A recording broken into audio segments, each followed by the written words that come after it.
আর এটা লাগাও না, আর বৃষ্টি কোনোভাবে পড়তো না।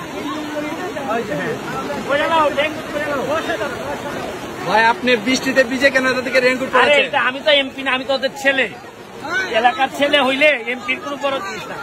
আর এরা বছরের পর বছর, এরা গত 50 বছর ধরে এরা ভিজতেছে, গত 50 বছর ধরে এরা ভিজতেছে।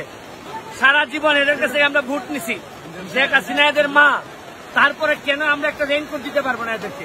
কখনো দেখছেন এই সরব, কখনো দেখছেন যে এই বৃষ্টির মধ্যে কাজটা কত কষ্ট? কেউ এইভাবে করে না। আর একটা রেইনকোট বন্ধু, আমরা এটা দেখো, একটা রেইনকোট দিতে পারি না। সব হইল গিয়া এর নাম বেচা বেচা এতদিন ধরে নির্যাতন চলছে।